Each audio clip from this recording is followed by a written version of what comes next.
নমস্কার বন্ধুরা, আধ্যাত্মিক বাণী চ্যানেলে জানাই আপনাদের স্বাগত। বন্ধুরা, আশা করছি ঈশ্বরের আশীর্বাদে আপনারা প্রত্যেকে ভালো আছেন এবং সুস্থ আছেন। বন্ধুরা, শাস্ত্র মতে প্রত্যেকটি অমাবস্যা অত্যন্ত গুরুত্ব দেওয়া হয়েছে। তবে বছরে 12টি অমাবস্যার মধ্যে 3টি অমাবস্যা অত্যন্ত গুরুত্বপূর্ণ এবং এর মধ্যে সবথেকে বেশি গুরুত্বপূর্ণ হলো এই ফলহারিণী অমাবস্যা। মাঘ মাসে যে অমাবস্যাটি গুরুত্ব সহকারে পালন করা হয় সেটি হলো রটন্তী অমাবস্যা। সাধু সন্ন্যাসীরা এই দিন বিশ্ব কল্যাণের জন্য পুজো করে থাকেন। আর তারপর এই ফলহারিণী অমাবস্যা অনুষ্ঠিত হয় জ্যৈষ্ঠ মাসে। এই অমাবস্যা সমস্ত সাংসারিক মানুষেরা পরিবারের কল্যাণের জন্য করে থাকেন। তারপর দীপান্বিতা কালী পুজো। এই রাতে মহাকালী মানুষের মনের অন্ধকারকে কাটিয়ে ভবিষ্যৎকে আলোকিত করে দেয়। এর ফলে মানুষের মনে নতুন আলোর কিরণ জন্মাতে শুরু করে। বন্ধুরা, আজকের এই ভিডিওটিতে আমি আলোচনা করব এই ফলহারিণী অমাবস্যাতে মনস্কামনা পূরণের জন্য বিশেষ কিছু টোটকা বা উপায়ের কথা বলবো। সেটা আপনারা করে দেখুন, অত্যন্ত ভালো বেনিফিট পাবেন। বন্ধুরা, প্রত্যেকটি উপায় বা টোটকা অত্যন্ত কার্যকরী। তাই বন্ধুরা, ভিডিওটি সম্পূর্ণ দেখুন এবং দেখার পর যদি ভালো লাগে তাহলে অবশ্যই ভিডিওটিতে একটি লাইক করবেন এবং কমেন্টসে লিখবেন জয় মা কালীর জয়। এবং বন্ধুরা, ভিডিওটি শেয়ার করবেন আপনার নিকট আত্মীয় স্বজন ও বন্ধু বান্ধবদের সাথে। বন্ধুরা, এই ফলহারিণী অমাবস্যার দিন আমরা যদি মা কালীর পূজা অর্চনা করার সাথে সাথে বিশেষ কিছু কাজ বা উপায় যদি করা হয় তাহলে আমাদের জীবনে সুখ সমৃদ্ধি ফিরে আসতে পারে। প্রথমেই বলি বন্ধুরা, এই ফলহারিণী অমাবস্যার দিন গঙ্গায় বা পবিত্র নদীতে স্নান করা অত্যন্ত ভালো। আর এই দিন মাকে যে কোনো মরশুমি ফল অবশ্যই নিবেদন করতে হয়। এই ফলটি মনস্কামনা পূর্ণ না হওয়া পর্যন্ত, অর্থাৎ 1 বছর খাওয়া চলে না। এরপর বন্ধুরা, আমি প্রথম যে উপায়টি বলবো তা হলো, বন্ধুরা যারা হয়তো ব্যবসা করছেন কিন্তু ব্যবসায় লাভের মুখ দেখতে পাচ্ছেন না, বা যে কোনো কাজেই যাচ্ছেন সেই কাজেই প্রচণ্ড পরিমাণে বাধা আসছে, তারা এই অমাবস্যা তিথিতে সন্ধ্যাবেলায় এই উপায়টি করবেন।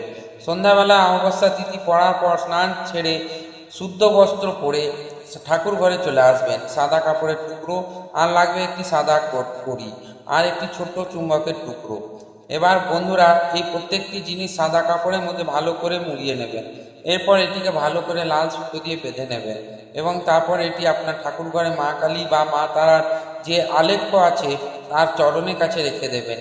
এটি অমাবস্যা সারা রাত থাকবে এবং সারাদিন একইভাবে মায়ের চরণের কাছে থাকবে। পরের দিন অমাবস্যা তিথি কেটে গেলে সেটিকে মায়ের চরণের কাছ থেকে তুলে নেবেন এবং সেটিকে আপনি রাখতে পারেন আপনার ব্যবসা স্থলে, যেখানে আপনার টাকা পয়সা রাখেন সেই স্থানে, অথবা আপনি রাখতে পারেন আপনার মানি ব্যাগে বা পার্স ব্যাগে। আর যারা গৃহী, যারা ব্যবসায়ের সঙ্গে যুক্ত নন, তারা রাখবেন ঘরের আলমারির লকারে, যেখানে টাকা পয়সা বা দামি জিনিসপত্র রেখে থাকেন। দেখবেন চুম্বকের মতো অর্থ, সুযোগ ও সৌভাগ্য আকর্ষণ করবে। এই প্রতিকারটি যদি সঠিকভাবে করে নিতে পারেন তবে অবশ্যই মনে রাখবেন, এই প্রতিকারটি যারাই করবেন পূজা হয়ে যাওয়ার পরে কোনো দুস্থ অসহায় মানুষকে আপনার সাধ্য এবং সামর্থ্য মতো কিছু খাবার দান করতে হবে। দ্বিতীয় যে উপায়টি কথা বলবো তা হলো বন্ধুরা, এদিন আপনারা পারলে গাছের শিকড়টি অবশ্যই সাথে রাখুন। তবে কবে রাখবেন বন্ধুরা তার আগে বলে দিই, কাজটি আপনি আজও করতে পারেন, বা যদি বৃহস্পতিবার দিন কাজটি করেন তবে সূর্যাস্তের আগে কাজটি করে নেবেন। কাজটি করার সময় কি কি সতর্কতা অবলম্বন করবেন যদিও আমি আপনাদের বলে দিচ্ছি, তবে তার আগে বলে দিই কোন গাছের শিকড় আপনাদের ধারণ করতে হবে। বন্ধুরা, যে গাছের শিকড়টি আপনার ধারণ করবেন এই অমাবস্যা তিথিতে, সেই গাছটি আপনার বাড়ির বাস্তুর জন্য খুবই ভালো। এই গাছটি যদি আপনার বাড়ির বাস্তুতে থাকে তাহলে অশুভ শক্তিকে ঘরে প্রবেশ করতে ওই গাছটি বাধা দিয়ে থাকে। সমস্ত দেবী ও দেবতা অত্যন্ত প্রিয় এই গাছটির নাম হচ্ছে অপরাজিতা ফুলের গাছ। অপরাজিতা ফুল সাধারণত দুটি রঙের হয়, নীল ও সাদা। শ্বেত অপরাজিতা ফুল গাছের শিকড় অত্যন্ত গুরুত্বপূর্ণ। এই গাছের শিকড় আমাদের জীবনের নানা প্রকার সমস্যার সমাধান করতে পারে।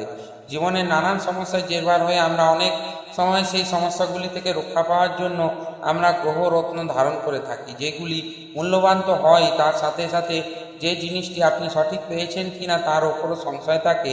কিন্তু যদি নিজের হাতে কোনো গাছের শেকড় ধারণ করেন তাহলে সেই জিনিসটি আপনি 100% খাঁটি পেলেন।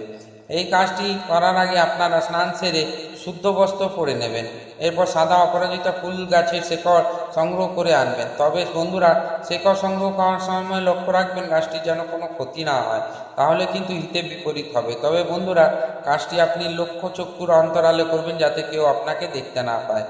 এবার আপনি সেই 1 ইঞ্চি বা 2 ইঞ্চির মতো ছোট শেকড়ের টুকরো সংগ্রহ করে আপনি আপনার ঠাকুর ঘরে চলে আসবেন।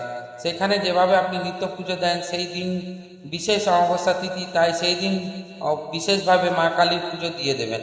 মা কালীর লাল জবা অত্যন্ত পছন্দের, তাই মা কালীর লাল জবা ফুলের মালা অর্পণ করা প্রত্যেক অমাবস্যা তিথিতে অত্যন্ত ভালো।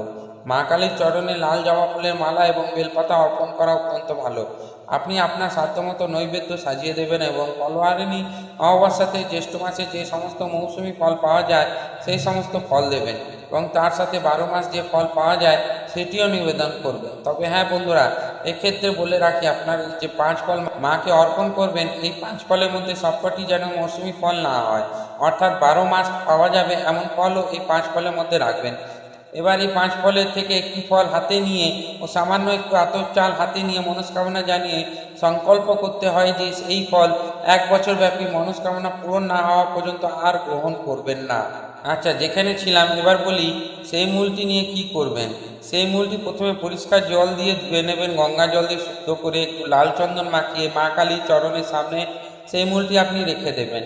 যদি আপনার গৃহে মাতৃশক্তির কোনো বিগ্রহ বা আলেখ্য না থাকে তাহলে শিবলিঙ্গের কাছেও আপনি রাখতে পারেন। তাহলে সেক্ষেত্রেও আপনি সাদা চন্দন মাখিয়ে সেটিকে শিবলিঙ্গের চরণের কাছে রেখে দেবেন। শিব ঠাকুরকে অর্পণ করবেন, বেলপাতা এবং অপরাজিতা ফুল দিয়ে পুজো দেবেন। আপনার পুজো দেওয়া হয়ে গেলে কিছুক্ষণ আপনি সেই মূলটিকে সেখানেই থাকতে দেবেন, অর্থাৎ ঠাকুর ঘরে থাকতে দেবেন। তারপর কিছুক্ষণের জন্য ঠাকুর ঘর ছেড়ে দেবেন। কিছুক্ষণ পর গিয়ে আপনি সেই শিকড়টি সংগ্রহ করবেন এবং সেটি একটি লাল সালু কাপড়ে ভালো করে বেঁধে লাল ধাগা দিয়ে সেই শিকড়টি আপনি ধারণ করবেন। মেয়েরা বাম হাতে এবং ছেলেরা ডান হাতে ধারণ করবে। তাছাড়া এই শিকড়টি কোমরেও ধারণ করতে পারেন, গলাতেও ধারণ করতে পারেন। বন্ধুরা, যদি কোনো কারণ নেই শিকড়টি ধারণ করার, আপনার অসুবিধা থাকে, তাহলে সেক্ষেত্রে শিকড়টি আপনি আপনার লকারে রাখতে পারেন। যদি আপনার কোনো রকমভাবে এই মুহূর্তে শরীর ধারণ করতে না পারেন তাহলে আপনি এটি সেভাবেও রেখে দিতে পারেন। তবে এই জিনিসটি ধারণ করলে একটি সতর্কতা অবশ্যই মানতে হবে। প্রথম হচ্ছে, শেকড় পড়া অবস্থায় বা ধারণ করা অবস্থায় আপনি কখনো শ্মশানে বা কোনো মৃত ব্যক্তি বাড়িতে যাবেন না, সেখানকার কোনো খাবার বা জল গ্রহণ করবেন না। দ্বিতীয় যে সতর্কতা সেটি হচ্ছে, শিকড় যেদিন ধারণ করবেন সেই বিশেষ তিথিতে এতটাই পূর্ণ একটি তিথি, এই দিন ভুল করে আমিষ জাতীয় জিনিস আপনার বাড়িতে ঢোকাবেন না, আপনি বাইরেও খাবেন না বা বাড়িতেও রান্না করবেন না। এই শিকড়টি আপনার সাথে দীর্ঘকাল ধরে আটকে থাকা কাজ খুব দ্রুত সম্পন্ন হয়ে যায়। পারিবারিক অশান্তি থেকে মুক্তি মিলবে, নিজেকে প্রভাবশালী করে তুলতে পারেন। শত্রু দমনেও বিশেষভাবে কার্যকরী এই মূল। যে কাজে দীর্ঘদিন ধরে সাফল্য আসছিল না সেই কাজও সফলতা পাবেন। তাই বন্ধুরা, এই শিকড়টি অবশ্যই ধারণ করুন এবং সঠিক নিয়মবিধি মেনে সেটিকে রাখুন এবং অবশ্যই সেটি ফল দান করবে আপনাকে। আজকের পর্বটি আমি এখানেই শেষ করছি। ধন্যবাদ।